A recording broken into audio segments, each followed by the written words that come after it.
yung social media natin flooded with Chinese narratives. Supposedly, may mga sumusuporta sa kanila. It is very regrettable. Maglalabas talaga sila nung kanilang mga propaganda. Hindi ko matanggap at talagang sobrang masakit marinig o mabasa na mula sa sariling mga kababayan. Lumalaban talaga yung kalooban ko sa ganyang gawi ng ilan nating mga kababayan. Parang may collaboration na nangyayari from certain individuals or sectors supporting yung Chinese narrative tuwing may issue na lumalabas. Right.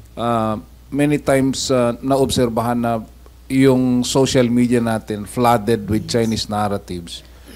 Supposedly may mga sumusuporta sa kanila. How do you look at this na nangyayari instead of supporting yung Philippine stand?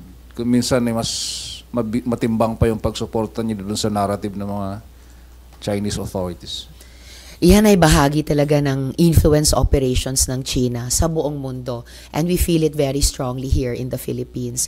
Na tuwing bubuli nila tayo sa West Philippine Sea or merong anumang issue na may ginagawa silang masama o mali sa atin, maglalabas talaga sila nung kanilang mga propaganda na pinasisinungalingan yung nararanasan ng ating mga mangingisda o Coast Guard o Philippine Navy o iba pang mga kababayan. Ginagaslight nila tayo na hindi naman namin ginawa yon. And in fact, kayo, Pilipinas, mga Pilipino, ang lumalabag sa aming karapatan. And I would expect that from Chinese state-owned media. Pero hindi ko aasahan at hindi ko matanggap. At talagang sobrang masakit marinig o mabasa o makita mula sa sariling mga kababayan. It is very regrettable. Not something na aasahan sa kababayan o sa isang mamamayan ng Pilipinas. Unfortunately, yun ang name of the game ngayon ng Beijing. But talagang lumalaban talaga yung kalooban ko sa ganyang gawi ng ilan nating mga kababayan. Related to the 2025 election, may mga grupo na nananawagan na huwag suportahan yung mga supposedly suspected o candidates who are suspected to be supporting yung Chinese narrative or masyado silang tahimik when it comes to issues regarding the West Philippine Sea and Pogo and other issues related to the relations between the Philippines and China. Would you support such kind of call, ma'am? Partly. Yung mga tahimik, baka may iba't iba silang konsiderasyon. Although I think regrettable yung pananahimik dahil pag inaatake yung ating bayan, pag inaatake yung ating mga kababayang mangingisda o Coast Guard o Navy personnel, dapat nagsasalita tayo. Pero I would support that call dun sa mga sinasabing sumusuporta sa Chinese narrative. May termino nga kahit dati pa Manchurian candidates, yung mga sumusuporta o sinusuportahan ng Beijing. Kasi ang linaw na kahit sa mga napaka-recent issues, kung ganong kasama ng mga state-sponsored ng China na mga gawain dito sa ating bansa.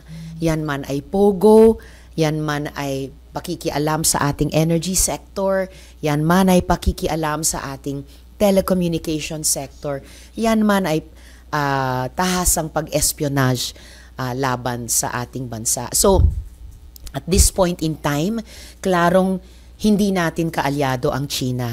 At kapag may importanteng proseso tayong gagawin tulad ng eleksyon, napipili tayo ng ating mga leader, dapat klarong para sa Pilipinas at national interest ang kanilang magiging paggogobyerno o pagpapasa ng mga batas. At hindi para sa interes ng China na makakasakit sa interes ng ating bayan. Ma'am, you remember after po nung SONA ng presidente na sinabi niya nga po na ibaban na yung POGOs, there was a time na wala na talaga yung mga scam texts, parang nanahimik po talaga lahat. Why do you think nagkaroon po ng resurgence recently? Yeah, napansin ko rin nga yan eh. And it's really very worrying na totoo, dumadami na naman yung mga kababayan natin, kahit yung mga kamag-anak natin, mga kaibigan, nagre-reklamo na, wow, may resurgence na naman ng mga scam texts and messages. Kumpara nga nung panahon ng Hulyo, Agosto, nung nakaraang taon, ang daming ang nakapansin na, wow, talagang drop. Kung hindi man zero, steep drop ng volume ng mga scam texts and messages. Kaya may realization na, talagang revenue stream din yan ng mga POGO. So, kung yung pag-research niyan ay indication na nakahanap nga na naman ng footing at secure footing ang reinvented POGOs para sa sarili nila. So, bukod sa ang laking estorbo na naman ng scam text at messages sa atin, very worrying kung naka-land na naman on their 2 feet ang mga POGOs sa atin. Oh, and yes, dapat yung mga loopholes dun sa EO na nabanggit ko kanina, that was Executive Order 74, dapat ma-address. Lalo na yung provision dyan sa EO na iyan na excludes online games of chance conducted in PAGCOR-operated casinos, licensed casinos, and junket agreements. Pinoint out ko na ito kay ES Bersamin, meron silang ilang kinorekt sa EO, pero ito ay hindi pa talaga. At dapat maipasok ito sa ipapasa naming anti-POGO law. Dahil otherwise, maghahanap at makakahanap ng masusuotan, even in the law, yung mga POGO na iyan sa pamamagitan pa ng PAGCOR. So, wake up call ito, serving of notice ito sa PAGCOR na huwag nilang papayagan itong mga reinvented POGOs makahanap ng espasyo sa mga casino at mga casinos na may junket agreements na nasa ilalim ng jurisdiction ng PAGCOR. And we will, as best as we can, we will see to it that they won't be able to sa batas na ipapasa namin. And this is a call again to the executive na gawin din yan sa EO nila. From Seth. Do you think there should be a moratorium muna sa mga, lalo na yung mga online casinos, gambling, dahil nga po, alam natin, naglilipatan yung mga POGO, so this might be an opening for them? I think that would be a very good option to consider. Kung hindi makakatch up yung law enforcers sa pag-stamp out ng POGOs, kung may dangerous openings pa rin o loopholes sa EO, kung hindi pa naipasa ang batas, I think a moratorium would be a very good option for the executive to consider, all the way from Malacanang to PAGCOR itself. Yes, why not? Bakit hindi nila pag-aralan yan? And then from Cecil, sabi nga daw ni Senate President Chis Escudero, dapat aralin din yung impact ng PIGO. Right. Agree. PIGO, POGO, baka hindi lang isang letra ang difference.